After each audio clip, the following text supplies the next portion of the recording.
வணக்கங்க. நான் உங்க சமையல்காரர் பொண்ணு. இன்னைக்கு நம்ம சமையல்காரர் பொண்ணுல இன்னைக்கு ஒரு நாள பத்தி தான் பார்க்க போறோம். இன்னைக்கு செவ்வாய்க்கிழமைங்காட்டி நான் காலையில எல்லாம் குளிச்சுட்டு வந்துட்டேங்க. செவ்வாய்க்கிழமை நான் ஒரு 5, 6 வருஷமா செவ்வாய்க்கிழமை பிடிக்கிறனால காலையில செவ்வாய்க்கிழமை சாமி கும்பிட்டு தான் எல்லா வேலையும் ஆரம்பிப்பேன். கந்தசஷ்டி கவசமும், குமாரஸ்தவமும் படிச்சிருவேங்க.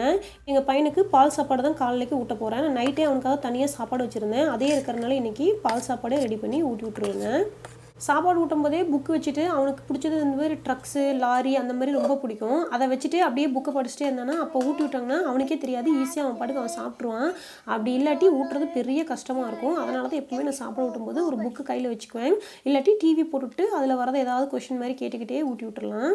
சாப்பாடு ஊட்டி முடிச்சாச்சுங்க. அதுக்குள்ளே வெளியில் வாரம் புல் வெட்டி விட்ருவாங்க இந்த அப்பார்ட்மெண்ட்டில். இது அவனுக்கு ஒரு வேடிக்கையாக இருக்கும். நானும் எங்கள் பையனும் கொஞ்சம் நேரம் வெளியே நின்று வேடிக்கை பார்த்துட்டு இருப்போம். ஏன்னா காலையிலே கொஞ்சம் ரிலாக்ஸ்டாக இருக்கிறதுக்காக கொஞ்சம் நேரம் பால்கனியில் ப்ளே பண்ணிகிட்டு இருக்கும்போது இவங்க புல் வெட்டிகிட்டு இருப்பாங்க. எங்கள் பையன் மாமா வந்துட்டாங்கன்னு சொல்லிட்டு புல் வெட்டுறது பார்த்துட்டே இருப்பான். இதில் கொஞ்சம் டைம் பாஸ் ஆயிடும். காலைல கொஞ்சம் ரிலாக்ஸாக ஆயிடுவோம்.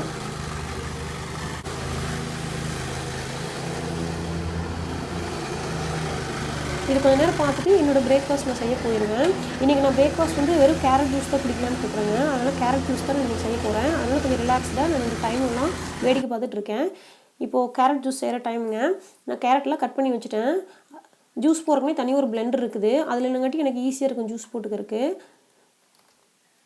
2 கேரட் கட் பண்ணி வச்சுட்டேன். முதல்ல கேரட்டை மட்டும் போட்டு ஒரு அடி அடிச்சிட்டேங்கன்னா நல்லா மாவாட்டம் ஆயிரும். இப்போ பால் ஊற்றி ஒரு அடி அடிச்சிக்கலாம். அப்போ தான் ஜூஸ் வடிக்க வேண்டியதே இல்லைங்க, அப்படியே குடிச்சிக்கலாம். கொஞ்சம் இனிப்பு கம்மியாக இருக்குங்காட்டி நான் சர்க்கரையும் போட்டுக்கிறேன். அவ்வளோதாங்க, ஜூஸ் ரெடி ஆயிடுச்சு. இனி போய் நான் குடிக்க வேண்டியதான். இன்றைக்கி காலையில் நான் எந்த சாப்பாடும் செய்யலைங்க. ஏன்னா சாமி கும்பிட்டதுனால எனக்கு டைம் அதுக்கே ஆயிடுச்சு. அதனால் சாப்பாடு எதுவும் செய்யலை, வெறும் ஜூஸ் தான் இன்றைக்கி. கொள்ளு சாப்பாடு டிஃபனுக்கு செய்யணும் அப்படிங்கிறனால நான் இன்றைக்கி கொள்ளு முதல்ல வேக வச்சிடுறேங்க. அந்த தண்ணி எடுத்து ரசமும் வச்சுருவேன். இது ஒரு 5, 6 விசில் விட்டாங்கன்னா கரெக்டாக இருக்கும். எங்கள் வீட்டுக்காரர் எந்திரிச்சு வந்துட்டாரு. அதுக்கும் கேரட் ஜூஸ் போட்டுட்டுருக்குறேங்க. வீட்டுக்காருக்கு ஜூஸ் ரெடி பண்ணிட்டேங்க. இப்போ மத்தியான சாப்பாடு செய்கிற ஆரம்பித்தோம்னா கரெக்டாக இருக்கும். நான் அரிசியை முதல்ல களைஞ்சி வச்சுருவேன். அந்த அரிசி களைஞ்ச தண்ணி செடிக்கு ஊற்றணும்னா செடி நல்லா வருங்காட்டி நான் தனியாக டப்பாவில் எடுத்துகிட்டு வச்சுக்கிட்டு அப்புறம் அதை கொண்டு போய் செடிக்கு ஊற்றிடுவேன். இப்போ குக்கர் விசில் இறங்கிருச்சுங்க. நான் முதல்ல ரசம் வச்சுருவேன். கொள்ளு ரசத்துக்கு அரைச்சி போட வேண்டியது ரெடி பண்ணிக்கலாங்க. ஒரு 1/2 டீஸ்பூனுக்கு மிளகு எடுத்துக்கலாங்க. ஒரு 1/2 டீஸ்பூனுக்கு சீரகம், 1 டீஸ்பூனுக்கு கொத்தமல்லி விதைங்க. கொத்தமல்லி விதை எப்பவுமே ரசத்துக்கு நிறையா போட்டால் நல்லாயிருக்கும். 3 பல்லு பூண்டு, சின்னதாக ஒரு பீஸுக்கு வரமிளகாங்க, 2 கருவேப்பிலை இலை, ஒரு 7, 8 சின்ன வெங்காயம். இது இப்போ எல்லாத்தையும் மிக்சியில் கொஞ்சம் குறகுறப்பாக அரைச்சிக்கலாம். இது நல்லா குறகுறப்பாக அரைச்சிட்டு வந்துட்டேன். ரசத்தை தாளிச்சு விட்டுறலாம். அதில் கொஞ்சம் நல்லெண்ணெய் விட்டுக்கலாம். நல்லெண்ணெய் தாங்க விடணும். ஏன்னா கொள்ளு சூடு, நல்லெண்ணெய் குளிர்ச்சி. அதனால நல்லெண்ணெய் விட்டாங்கன்னா உங்களுக்கு அந்த சூட்டை மேனேஜ் பண்ணிடும். இப்போ எண்ணெய் சூடாயிருச்சுங்க. இதில் கொஞ்சோண்டு கடுகு போடுறேன். கடுகு நல்லா வெடிக்குதுங்க. அதில் ஒரு 2, 3 கருவேப்பிலை, ஒரு வரமிளகாய் போடுறேங்க. நம்ம அரைச்சி வச்சிருக்கிறத உள்ளே போட்டுடலாம். ஜாரில் நான் ஒரு தக்காளியை நல்லா பொடியை வெட்டி போட்டிருக்கிறேன். இதை நல்லா மையாட்டம் அரைச்சி எடுத்துகிட்டு வந்துடுறேங்க. அரைச்சி எடுத்துகிட்டு வந்துட்டேங்க. இதையும் நான் உள்ளே ஊற்றிடுறேன். இந்த கொள்ளு தண்ணியும் வடித்து இதில் ஊற்றிடலாம். தேவையான அளவு தண்ணி ஊற்றிட்டேங்க. இப்போ ரசத்துக்கு தேவையான அளவு உப்பு போட்டுக்கலாம். மஞ்சத்தூள் போட்டுக்கலாங்க. பெருங்காயத்தூள், கொத்தமல்லி தலையை மேலே தூவி விட்டுறலாங்க. சைஸ் அளவுக்கு புளியை ஒரு மீடியம் சைஸில் பிச்சு வச்சுருக்குறாங்க. இதை இப்படியே உள்ளே போட்டுடலாம். புளியை கரைக்க வேண்டியதில்லை. நம்ம ரசம் வச்சனே எப்படி இருந்தாலும் சாப்பிட மாட்டோம். ஒரு 10 நிமிஷம் 1/4 மணி நேரம் கழிச்சு தானே சாப்பிடுவோம். அப்படி சாப்பிடும்போது இந்த புளி கொஞ்சம் கொஞ்சமாக கரைஞ்சி அதோட ஃப்ளேவர்லாம் ரசத்தில் இறங்கிட்டே இருக்கும். டேஸ்ட்டு சூப்பராக இருக்கும். இப்போ ரசம் பார்த்தீங்கன்னா நல்லா நுரக்கட்டி சென்டரில் கொதிக்க ஆரம்பிச்சிருச்சு. அடுப்பை ஆஃப் பண்ணிடலாங்க. இப்போ ரசத்தை எடுத்து ஊற்றி வச்சிடலாங்க. பாலக்கீரை வணக்கிறதுக்கு நான் முன்னாடி கீரையெல்லாம் கட் பண்ணி வச்சுட்டேங்க. இப்போ இதை தாளிச்சு விட்டுறேன். அடுப்பில் வடசட்டி வச்சுங்க. அதில் எண்ணெய் ஊற்றி கடுகு, கடலப்பருப்பு, வெள்ளுளுத்தம் பருப்பு போட்டு கடுகு வெடிக்குது. வெங்காயம், மிளகாயம் போட்டுடுறேன். இது கருவேப்பிலை போட வேண்டியது இல்லைங்க. வெங்காயம் நல்லா வணங்கிருச்சுங்க. கீரையை உள்ளே போட்டுடுறேன். தேவையான அளவு உப்பு போட்டுக்கலாங்க. ஒரு 5 நிமிஷம் தான் ஆகுங்க கீரை வேகிறதுக்கு. இப்போ கீரை நல்லா வெந்துருச்சு. கொஞ்சம் தேங்காய் போட்டு அடுப்பை ஆஃப் பண்ணிடலாம். இப்போ நான் எங்கள் வீட்டுக்கார டிஃபனுக்கு கொடுத்துட்ருக்குங்க. கொள்ளு சாதம் செஞ்சுட்டுருக்கிறேன். இப்போ வடசட்டி வச்சுட்டேங்க. அதில் கொஞ்சம் நல்லெண்ணெய் விட்டுக்கிறேன். கொள்ளு சூடுங்காட்டி இதுக்கும் நான் நல்லெண்ணெய் தான் விடுவேன். கொஞ்சம் கடுகு, கடலைப்பருப்பு, வெள்ளுளுத்த பருப்பு போட்டுக்கிறேங்க. கடுகு வெடிக்குது. இதில் 1 டீஸ்பூனுக்கு இஞ்சி பூண்டு பேஸ்ட் போடுறேங்க. இதில் கொஞ்சம் வெங்காயம், பச்சை மிளகாய், கருவேப்பிலை போடுறேன். வெங்காயம் வணங்கிடுச்சு. இதில் ஒரு தக்காளி வெட்டி வச்சுருக்கிறேன். இதையும் போட்டு நல்லா வணக்கணுங்க. கொஞ்சம் உப்பு போட்டுக்கலாம். பாதி அளவுக்கு தக்காளி வந்துருச்சு. எடுத்து வச்சுருக்க கொள்ளையும் போட்டு நல்லா வேகட்டுங்க. இப்போ தக்காளி நல்லா குழஞ்சி வந்துருச்சு. இதில் ஒரு 1/4 டீஸ்பூனுக்கு சாம்பார் பொடி, 1/4 டீஸ்பூன் கரம் மசாலா தூள் போட்டு நல்லா வேக வச்சிடலாங்க. இப்போ நல்லா வெந்துருச்சு. ஒரு 5 கொத்தமல்லி தழை தூவிட்டு அடுப்பை ஆஃப் பண்ணிட வேண்டியதாங்க. இதில் சாப்பாடு போட்டு பிரட்டிக்கலாம். இப்போ அரிசிக்கு தண்ணி அளந்து ஊற்றி வச்சுட்டேங்க. இது 1/2 மணி நேரம் நல்லா ஊறிடுச்சு. இப்போ இது விசில் விட்டுறலாம். சாப்பாடு விசில் வரக்குள்ள முட்டையும் வெந்துருங்க. அதனால் முட்டையும் வேக வச்சிடுறேன். கொஞ்சம் உப்பு போட்டு வேக வச்சிடலாம். சாப்பாடு விசில் வந்துங்க. முட்டை வேகிறக்குள்ள எனக்கு கொஞ்சம் விளக்குறது இருக்குது. இப்போ காலிலேருந்து யூஸ் பண்ண ஜாமானம் அதையெல்லாம் இப்போ நான் கழுவி போகிறேங்க.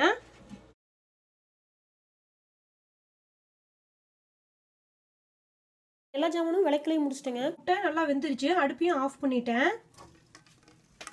இதை இப்படியே தண்ணியில் வச்சிருக்காமீங்க. இதோட தண்ணியை வடிச்சிட்டு கொஞ்சம் ஜில்லுன்னு தண்ணி பிடிச்சி நல்லா முட்டை முழுகிற அளவுக்கு வச்சுட்டோம்னா முட்டையோட ஓட்டை நம்ம பிச்சு எடுக்கும் போதுங்க ஈஸியாக ஒரு முட்டையில் ஒட்டாமல் இது ஒரு 10 நிமிஷம் இப்படியே இருந்துச்சுன்னா இதுக்கப்புறம் நம்ம முட்டையை தொளிச்சு எடுத்துக்கலாங்க. இப்போ சாப்பாடு நல்லா விசில் அடங்கிருச்சுங்க. நீ சாப்பாடு போட்டு பிரட்டி எடுத்துட வேண்டியதான். அதாங்க லஞ்ச் பேக் வந்து பேக் பண்ணிட்டேன். இப்போ லஞ்சு சாப்பிட்றதுக்கு டைம் ஆயிடுச்சுங்க. கொள்ளு ரசம் இருக்குது, பாலக்கீரை பொரியல், இது வந்து பாவக்காய் புளிக்குழம்புங்க. இது நான் எப்பவுமே அளவாக வச்சுக்குவேன். பட் இந்த பாவக்காய் குழம்பு மட்டும் நேற்று வச்சது இன்றைக்கி சாப்பிட்டா ரொம்ப சூப்பராக இருக்குன்ட்டு இது கொஞ்சம் எச்சா வச்சுருந்தேன். அதனால் இது இன்றைக்கி சாப்பிட்றதுக்கு நான் யூஸ் பண்ணிக்க போகிறேன். நான் முதல்ல எங்கள் பையனுக்கு தான் சாப்பாடு போட்டு விட்டுவாங்க. ஒரு முட்டை வேக வச்சுருக்கிறத எடுத்து வச்சுருக்கிறேன். கொஞ்சோண்டு கீரை, கொஞ்சோண்டு வெள்ளை சாப்பாடு போட்டு வந்துட்டேன். இதை ஃபஸ்ட்டு போட்டு ஊட்டிடுவேங்க. இதை அவன் சாப்பிட்டாவே எனக்கு ரொம்ப பெரிய விஷயமா தெரியும். எங்கள் பையனுக்கு சாப்பாடு ஊட்டிட்டு வந்து தான் நாங்கள் சாப்பிட ஆரம்பிப்போம். இன்றைக்கி எங்கள் பையனுக்கு தனியாக நான் எந்த சாப்பாடுமே செய்யலைங்க. இந்த கீரை தான் நான் போட்டு ஊட்ட போகிறேன். அதனால தான் இந்த கீரைக்கு கொஞ்சம் காரம் கம்மியாகவே போட்டிருக்கேன். நானும் எல்லாம் சாப்பிட்டு வந்துட்டேங்க. ரசம் மட்டும் கொஞ்சம் மீதி இருக்குது. இது நைட்டுக்கு இல்லாட்டி நாளைக்கு யூஸ் பண்ணுறது கரெக்டாக இருக்கும். நான் ஃப்ரிட்ஜில் வச்சுருவேன். இப்போ அடுப்பையும் ஃபுல்லாக க்ளீன் பண்ணி விட்ருவேங்க. சமையல் பண்ணனே நான் எப்பவுமே அடுப்பை க்ளீன் பண்ணி விட்ருவேன். எனக்கு கசகசன்னு இருந்தாவே பிடிக்காதுங்க. இன்னொன்று அடுப்பு அந்தளவுக்கு அழுக்காகாதுங்க. யாராச்சும் வீட்டுக்கு வந்தாங்கன்னா கூட பார்த்தா நீட்டாக இருக்கும். அதனால் எப்பவுமே சமையல் முடிச்சோன்னே கைக்கு நான் அடுப்பு தொடச்சி விட்ருவேங்க. இப்போ எல்லாம் சாப்பிட்டு வந்தாச்சுங்க. விளக்கி வச்சதெல்லாம் காஞ்சிருக்கும். இதெல்லாம் அதாவது இடத்துலையே எடுத்து ஈஸியாக அந்த வேலை முடிஞ்சிடும். இப்போ எங்கள் வீட்டுக்காரர் ஆஃபீஸ்க்கு கிளம்புறதுக்கு டைம் ஆயிடுச்சுங்க. அவர் ஆஃபீஸ்க்கு போகணுன்னு எங்கள் பையனையும் தூங்க வச்சுட்டு நானே ஏதாவது வீடியோ எடிட் பண்ணுறது, கமெண்ட்ஸ் ரிப்ளை பண்ணுறது பண்ணிகிட்டு இருப்பேன். என் வீட்டுக்காரோட ஆஃபீஸ் பேக்கு லஞ்ச் பேக்கெல்லாம் செக் பண்ணி எடுத்து வச்சிட்டேன். எதுவும் மறக்காமல் கரெக்டாக எடுத்துகிட்டு போயிடுவாங்க. எந்திரிச்சு வந்து கொஞ்சம் நேரம் ஆச்சுங்க. நேரம் நாங்கள் டிவி பார்ப்போம். கொஞ்ச நேரம் டிவி பார்த்து வச்சுங்க. நீ பார்க்குக்கு விளையாட கூட்டிகிட்டு போகணும். அதனால் கொஞ்சம் வயிறு நம்பி கூட்டிகிட்டு போயிட்டோம்னா ஜாலியாக அவங்க பாட்டுக்கு விளையாடுவாங்க. அதனால் கொஞ்சோண்டு செர்லாக் வந்து ஒரு 2 ஸ்பூன் செர்லாக் போட்டு கொஞ்சோண்டு பால் ஊற்றி நல்லா மிக்ஸ் பண்ணி வச்சுருக்கிறேன். ஏன்னா மத்தியானம் கொஞ்சமாக சாப்பிட்டதுக்கு நீ நைட்டு சாப்பாடு விட்டுற வரைக்கும் பத்தாதுங்க. அதனால் கொஞ்சமாக செர்லாக் கூட்டிட்டோம்னா நைட்டு விட்றது கரெக்டாக இருக்கும். நான் டெய்லி செர்லாக் கொடுக்க மாட்டேன். ஒரு நாளைக்கு ஏதாவது ஸ்நாக்ஸ் செஞ்சு கொடுப்பேன். ஒரு நாளைக்கு சுண்டல், ஒரு நாளைக்கு ஆம்லெட்டு, அந்த மாதிரி ஒவ்வொரு நாளைக்கு ஒன்று ஒன்று கொடுப்பேன். இன்றைக்கி வந்து செர்லாக் கொடுக்குறேங்க. செர்லாக்கெலாம் சாப்பிட்டு முடிச்சாச்சுங்க. இப்போ நாங்கள் பார்க் போகிறதுக்கு டைம் ஆச்சு. நான் எப்பவுமே பார்க்குக்கு போகும்போது குப்பையும் எடுத்துகிட்டு போய் போட்டுருவேன். அப்படியே ஒரு 2 மணி நேரம் அவனை விளையாட வச்சு கூட்டிகிட்டு வருவேன். பார்த்திங்கன்னா அவனோட கிக் ஸ்கூட்டருக்கு அவன் ஓட்டிகிட்டு அப்படியே வருவான். இந்த இடமும் பார்த்திங்கன்னா நல்லாயிருக்கும். பார்க்கில் போய் விளையாடிட்டு வந்துட்டு அங்கே போர் அடிச்சுன்னா இங்கேயும் விளையாட வைப்பேன். அதோட ரோஸ் செடி சாஞ்சி போச்சுங்க. இது நல்லா இருந்துச்சு. 2 நாளாக மழை பெஞ்சங்கடி அப்படியே படுத்துருச்சு ரோஸ் செடி. இங்கே தான் எப்பவும் குப்பை போடுவோம். இது வந்து வாரத்துக்கு ஒரு 2 டைம் வந்து ஒரு வண்டி வரும். அது வந்து எடுத்துகிட்டு போயிடும். அதுவே பெரிய வேடிக்கையாக இருக்குது. என் பையன் பால்கனியில் வந்து நின்றுட்டு அதையவே பார்த்துட்ருப்பான். பார்க்கு பார்த்தா எங்கள் அப்பார்ட்மெண்ட் பக்கத்துலேயே இருக்குங்க. இப்போ எங்கள் வீட்டுக்காரர் வீட்டில் இருந்தாரு, லீவாக இருந்துச்சுன்னா வெளியில் ஏதாவது பார்க் கூட்டிகிட்டு போவாங்க. இப்போ அவர் வேலைக்கு போய்ட்டு நான் இங்கே இருக்கிற பார்க்குக்கு கூட்டிகிட்டு வந்துடுவேன். இங்கேயும் அவன் ஜாலியாக விளையாடுவான். பார்த்திங்கன்னா ஏற்கனவே எல்லாம் விளையாடிட்டு இருக்கிறாங்க. ஒரு 2 மணி நேரம் இங்கேயே விளையாடிட்டு இருப்போம். நிறைய தமிழ் பொண்ணுங்க வருவாங்க. கொஞ்சம் பெரிய பெரிய பொண்ணுங்களாம் இருப்பாங்க. இவனுக்கு வந்து அக்கான்னு சொல்லிட்டு அவங்களோட ஜாலியாக விளையாடிட்டு இருப்பான். எனக்கு கொஞ்சம் ரிலாக்ஸேஷன். நான் ஓரமாக போய் நின்றுட்டு என் ஃப்ரெண்ட்ஸ் கிட்ட நான் பேசிகிட்டு இருப்பேன். பார்க்கில் விளையாடி முடிச்சுட்டு வந்தாச்சுங்க. இன்றைக்கி வந்து புக் லைப்ரரி வரும். இது மொபைல் புக் லைப்ரரி. இது வாரம் இங்கே வரும். நம்ம வேணும்னா போய் புக் எடுத்துக்கிட்டு நம்ம படிச்சுட்டு கொண்டு போய் ரிட்டர்ன் பண்ணிடலாம். நான் போன வாரம் தான் புக் எடுத்துகிட்டு வந்தேன். அதனால் இன்றைக்கி நான் உள்ளே போகலைங்க புக் எடுக்கிறதுக்கு. அடுத்த வாரம் கொண்டு போய் ரிட்டர்ன் பண்ணிடுவேன். இப்போ எல்லாம் விளையாடி முடிச்சாச்சு. வீட்டுக்கு போயிட்டுருக்குறாங்க. நைட் சாப்பாடு செய்கிறதுக்கு டைம் ஆயிடுச்சு. நான் சாப்பாடு செஞ்சுட்டு இருக்கும்போது அவன் பாட்டுக்கு இந்த பஸ் எடுத்து ஓடிட்டு இருப்பான். நான் அதுக்குள்ளே சாப்பாடு செஞ்சுட்டு இருந்தேன்னா ஊட்டுறதுக்கு கரெக்டாக இருக்கும். நைட்டுக்கு சாப்பாடுக்கு எங்கள் பையனுக்கு இன்றைக்கி நான் பாஸ்தா தான் செய்ய போகிறேங்க. கொஞ்சமாக செய்கிறதுனால நான் மைக்ரோவன்லேயே வச்சுருவேன். ஃபஸ்ட்டு கொஞ்சம் பாஸ்தாக்குள்ளே தண்ணி ஊற்றிக்கணுங்க. இது வந்து மைக்ரோவனில் ஒரு 5 மினிட்ஸ் வைக்கணும். 5 மினிட்ஸ் வச்சிங்கன்னா ஓரளவுக்கு வெந்துடும். மறுபடியும் எடுத்து ஒரு கலரி விட்டு இன்னொரு 3 மினிட்ஸ் வச்சிங்கன்னா பாஸ்தா சூப்பராக வெந்துடும். பாஸ்தா வேகிறக்குள்ளேங்க நான் அதுக்கான ஒயிட் சாஸ் ரெடி பண்ணிடுறேங்க. இதில் 1 டீஸ்பூனுக்கு பட்டர் எடுத்து வச்சுருக்கேங்க. இதில் கொஞ்சோண்டு சீஸ் போட்டுக்கலாம். நான் எனக்கு வந்து மொசரல்லா சீஸ் தான் போடுறேன். இதில் கொஞ்சோண்டு பால் ஊற்றிக்கலாங்க. சீஸ் எல்லாம் முழுகிற அளவுக்கு ஊற்றினா போதுங்க. இதில் கொஞ்சம் உப்பு போடுறேங்க. கொஞ்சோண்டு பெப்பர் போடுறேங்க. இப்போ இதை நல்லா கலக்கி விட்டுறலாங்க. முதல்ல இதை 30 செகண்ட் மைக்ரோவேவ்ல வச்சு எடுத்துங்க. ஒரு கலக்கிட்டு மறுபடியும் ஒரு 30 செகண்ட் வச்சு எடுத்தாங்கன்னா நல்லா க்ரீமியாக கிடச்சிரும் நம்மளுக்கு. பார்த்தா பாஸ்தாலாம் நல்லா வெந்திருக்குதுங்க. இதில் இருக்கிற தண்ணியை வடித்து எடுத்துக்கலாங்க. பார்த்தீங்கன்னா 1 மினிட் மைக்ரோவேவ்ல வச்சு எடுத்துகிட்டு வந்துட்டேன். சீஸ் எல்லாம் அப்படியே மெல்ட் ஆயிடுச்சு. நல்லா கலந்து விட்டுறலாங்க. இப்போ இந்த வேக வச்சு வச்சுக்கிற பாஸ்தாவை இதுக்குள்ளே போட்டுக்கலாம். இன்னும் ஒரு நிமிஷம் நம்ம மைக்ரோவேவ்ல வச்சு எடுத்தா கரெக்டாக இருக்கும். இவ்வளோதாங்க, 1 மினிட் மைக்ரோவேவ்ல வச்சு எடுத்துகிட்டு வந்துட்டேன். நல்லா க்ரீமி பாஸ்தா ரெடி ஆயிடுச்சு. இது நான் கொஞ்சம் இலக்கமாக இன்றைக்கி பண்ணியிருக்கேன். இது எப்படி இருந்தாலும் குழந்தைய சாப்பிடும்போது நல்லா ஆற வச்சு தான் நான் ஊட்டுவேன். அதனால இது கொஞ்சம் ஆறுச்சுன்னா இன்னும் கொஞ்சம் கெட்டி ஆகும். அப்போ ஃபோர்க்கில் எடுத்து ஊட்டுறதுக்கு கரெக்டாக இருக்குங்க. நான் காலையில் விசில் விட்டு வச்சுக்கிற கொள்ளையே இருக்குது. இது கொஞ்சம் சுண்டல் மாதிரி செஞ்சு சாப்பிட்டேன்னா எனக்கு நைட்டுக்கு கரெக்டாக இருக்கும். நான் சுண்டல் செய்கிறதுக்கு தான் அடுப்பில் ஒரு பேன் வச்சுருக்கேங்க. துளி ஒரு 2 சொட்டு எண்ணெய் விட்டுக்க போகிறேன். 2 கடுகு போடுறேங்க. இந்த கடுகு நல்லா பொரியணும். கொஞ்சோண்டு வெங்காயம், ஒரு வரமிளகா, ஒரு 2 கருவேப்பிலை, கொஞ்சோண்டு கொத்தமல்லி தழை வச்சுருக்கிறேன். இங்கே கடுகு வெடிக்குது. இது எல்லாத்தையும் போட்டுறேன். கொஞ்சம் இந்த வெங்காயம் வணங்குங்க. மோஸ்ட்லி நைட்டில் வந்து நான் சாப்பாடு சாப்பிட மாட்டேன். வெறும் ஃப்ரூட்ஸ் இல்லாட்டி பிரெட்டு ஜாம் அந்த மாதிரி சாப்பிட்டுக்கோங்க. இன்னைக்கு காலையில் விசில் விட்டு வச்சுருக்கிற கொள்ளு இருக்கிறனால அதை வேஸ்ட் பண்ணக்கூடாதுன்னு அதனால் சுண்டல் மாதிரி செஞ்சு சாப்பிட்றேங்க. இப்போ வெங்காயம் நல்லா வெந்துருச்சு. இந்த கொள்ளை போட்டுடலாம். கொள்ளுக்கு தேவையான அளவு உப்பு போட்டுக்கலாங்க. இவ்வளோதாங்க, சுண்டல் ரெடி ஆயிடுச்சு. நல்லா கொள்ளு வணங்கிடுச்சு. அடுப்பை ஆஃப் பண்ணிடலாம். எனக்கும் எங்கள் பையனுக்கும் நான் டின்னர் ரெடி பண்ணிட்டேங்க. அதுக்குள்ளே இந்த பாஸ்தாவும் நல்லா ஆறிடுச்சு. இந்த பாஸ்தா சூடாக இருக்கும்போது பார்த்தீங்கன்னா கொஞ்சம் இலக்கமாக இருந்துச்சு. இப்போ பாஸ்தா நல்லா ஆறிடுச்சு. எப்படி நல்லா கெட்டி ஆயிடுச்சு பாருங்கள், க்ரீமியாக இருக்குது. இப்படி இருந்துச்சுன்னா குழந்தைங்களுக்கு நம்ம எடுத்து ஊட்டும் போது அவங்க விரும்பி சாப்பிடுவாங்க. இது அப்படியே அவனுக்கு ஒவ்வொரு வாய் ஊட்டும் போது நானே ஒவ்வொரு ஸ்பூன் எடுத்து சாப்பிட்டேன்னா எங்கள் 2 பேரோட டின்னரும் ஈஸியாக முடிச்சிடுவோம். அவன் ஃபுல்லாக சாப்பிடல, கொஞ்சம் தான் சாப்பிட்டான். ஏன்னா டெய்லி அவனை சாப்பிட வைக்கிறது எனக்கு பெரிய வேலையாக இருக்கும். இப்போ நான் சமையல் பண்ணால் பாத்திரம் இருக்குதுங்க. இதை வந்து கழுவி வச்சிடணும். எப்பவுமே நைட்டில் சிங்கில் நம்ம சாப்பிட்ட எச்ச தட்டத்தை குண்டாவையெல்லாம் நம்ம போட்டு வைக்கக்கூடாதுங்க. ஜாமானமே இருக்கக்கூடாது, சுத்தமாக இருக்கணும். அப்போ தான் வீட்டுக்கு வந்து லக்ஷ்மி வருவாங்கன்னு சொல்லுவாங்க. இன்னொன்றுங்க, இந்த மாதிரி பாத்திரத்தை தண்ணியோடு போட்டு வச்சுருந்தாங்கன்னா கரப்பாம்பூச்சி வேறு பூச்சியெல்லாம் வரக்க சான்சஸ் இருக்குது. அப்பப்போ கழுவிட்டுங்க. சிங்க் நல்லா காஞ்சிருந்துச்சுன்னா பூச்சி வரக்கே சான்சஸ் இருக்காதுங்க. இப்போ இதை நான் கழுவி வச்சுட்டு வந்துடுறேன். நான் டெய்லி யூஸ் பண்ணுற கருத்துணி எல்லாத்தையும் எப்பவுமே நைட்டு துவைச்சி போட்டு தான் தூங்குவேன். அதனால் ஒரு பாத்திரத்தில் தண்ணி பிடிச்சிருக்குங்க. அதில் கொஞ்சம் டிஷ்வாஷிங் லிக்விட் விட்டுக்கலாம். இது வந்து நார்மலாக விளக்கலவருக்கு யூஸ் பண்ணுற லிக்விட் தான். ஏன்னா நம்ம கிச்சனுக்கு யூஸ் பண்ணுற கருத்துணியில் வந்து அதிகமாக இருக்கிறது எண்ணெய் பிசுக்கு தான். அது சோப் போடுறத விட இந்த மாதிரி டிஷ்வாஷிங் லிக்விட் போட்டோம்னா ஈஸியாக உங்களுக்கு எண்ணெய் பசை போயிடும். இப்போ இந்த தண்ணிக்குள்ளே எப்போ யூஸ் பண்ணுறது 2 கருத்துணி இதை வந்து உள்ளே போட்டுருவேன். இந்த தண்ணி ஒரு 5 நிமிஷம் நல்லா கொதிச்சுதுன்னா உங்களுக்கு கருத்துணியோட அழுக்கெல்லாம் போயிடும். ஒரு நாள் வந்து வெறும் தண்ணியிலேயே துவைச்சி காய போட்டுருவேன். 2வது நாள் வந்து இந்த மாதிரி செய்வேன். இந்த மாதிரி செய்கிறதுனால நம்மளுக்கு கருத்துணி அவ்வளோக்கா அழுக்கு படியாதுங்க. இது கொதிக்கிறக்குள்ள நான் அந்த ஜாமானத்தை விளக்கி வச்சுட்டு வந்துடுவேங்க. நான் எல்லா ஜாமானத்தையும் விளக்கிட்டு வந்துட்டேங்க. அதுக்குள்ளே இந்த தண்ணியும் நல்லா கொதிக்க ஆரம்பிச்சிருச்சு. இப்போ அடுப்பை ஆஃப் பண்ணிடுறேங்க.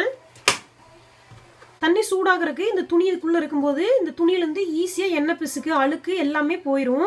நம்ம கஷ்டப்பட்டு துவைக்க வேண்டியதே இல்லைங்க. ரொம்ப அழுக்குக்கிற மாதிரி தெரிஞ்சதுன்னா கொஞ்சம் சோடாப்போ இல்லாட்டி துணி துவைக்கிற பவுடரோ இதுக்குள்ளே கொஞ்சம் கலந்துட்டோம்னா இன்னும் நல்லா அழுக்கு போயிருங்க.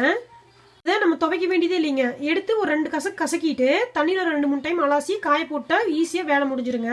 கருத்துணி 2யும் நல்லா துவைச்சிட்டேங்க. இங்கே எனக்கு அடுப்பில் வந்து இது மாதிரி கைப்பிடி மாதிரி இருக்கும். அதில் காய போட்டுருவேன். காலையிலக்குள்ளே இதுக்கு நல்லா காஞ்சிடும். காலையில் சமையல் பண்ணுறதுக்கு எனக்கு ரொம்ப யூஸ்ஃபுல்லாக இருக்கும். இப்போ சிங்கையும் நல்லா எப்போ விளக்கில் வர நார் வச்சு நல்லா கழுவி விட்டுருவாங்க. ஏன்னா நைட்டு தூங்கும்போது நம்ம சிங்க்கு கழுவி விட்டு போயிட்டாங்கன்னா காலையில் எந்திரிச்சு வரும்போது நம்மளுக்கு ரிலாக்ஸராக இருக்கும். எப்பவுமே விளக்கு கழுவி முடிச்சோன்னே அதே நாரை வச்சு நான் சிங்க்கு கழுவிடுவேன். இன்னொன்று நைட்டு தூங்கும் போதும் கழுவி விட்டு தாங்க போய் தூங்குவேன். ஏன்னா அப்போ தான் பூச்சி எதுவும் வராது. இல்லை ஏதோ சாப்பாடு வாசங்கி இது அடிச்சுட்டு இருந்துச்சுன்னு வச்சுக்கோங்க, ஈஸியாக பூச்சியெல்லாம் வந்துடும். ஆனால் இங்கே வந்து அந்தளவுக்கு பூச்சி ஒன்றும் வராதுங்க. இருந்தாலும் நான் எதுக்கும் முன்னெச்சரிக்கையாக இருந்துக்குவேன். சிங்க்குக்கு இந்த நாப்பையும் போட்டு நான் நல்லா அடைச்சி வச்சிருவேங்க. அப்போ தான் எந்த பூச்சியும் வராது. சப்போஸ் நீங்கள் ஊரில் இருக்கிற சிங்கை க்ளோஸ் பண்ணணும்னா ஒரு பெரிய கல் மாதிரி எடுத்து வச்சுக்கோங்க. இல்லாட்டி ஒரு பாத்திரத்தில் தண்ணி நப்பி அந்த சிங்கோட கார்னரில் ஓட்டை இருக்கும் இல்லைங்களா, அது மேலே வச்சிருங்க. அப்போ கரப்பாம்பூச்சியோ பூரானோ எதுவுமே வராது. எனக்கு இப்போ கிச்சன்ல எல்லா வேலையும் முடிஞ்சிருச்சு. அடுப்பும் ஃபுல்லாக க்ளீன் பண்ணி விட்டேன். நான் டெய்லி எப்பவும் ஊருக்கு ஃபோன் பண்ணி பேசிட்டு அதுக்கப்புறம் தாங்க தூங்குவேன். இப்போ நான் எங்கள் அப்பாவுக்கு தான் கால் பண்ணிட்டு இருக்கிறேன். எங்கள் அப்பா அம்மா கிட்ட பேசிட்டு அதுக்கப்புறம் போய் நாங்கள் தூங்குவோம். ஊருக்கெல்லாம் ஃபோன் பேசி முடிச்சாச்சுங்க. ஹாலில் இருந்த டாய்ஸ் எல்லாத்தையும் ஃபுல்லாக க்ளீன் பண்ணி வச்சாச்சு. டைமும் ஆயிடுச்சு 8:30க்கு மேலே. இப்போ போய் தூங்க ஆரம்பித்தா தான் தூங்குறதுக்கு கரெக்டாக இருக்கும். காலையில் எழுந்திரிச்சு எல்லா வேலையும் செய்ய முடியுங்க. இதுதாங்க என்னோட நாள் எப்பவுமே இந்த மாதிரி தான் கொஞ்சம் ரிலாக்ஸ்டாக இருக்கும். இந்த வீடியோ உங்களுக்கு கண்டிப்பாக பிடிச்சிருக்குன்னு நினைக்கிறேன். இந்த வீடியோ உங்களுக்கு பிடிச்சிருந்தா சமையல்காரர் பொண்ணுக்கு சப்ஸ்கிரைப் பண்ணுங்கள். நான் இன்னொரு சூப்பரான வீடியோவோட உங்களை சந்திக்கிறேன். தேங்க்யூங்க. சப்ஸ்கிரைப் பண்ணுங்க. சொல்லு.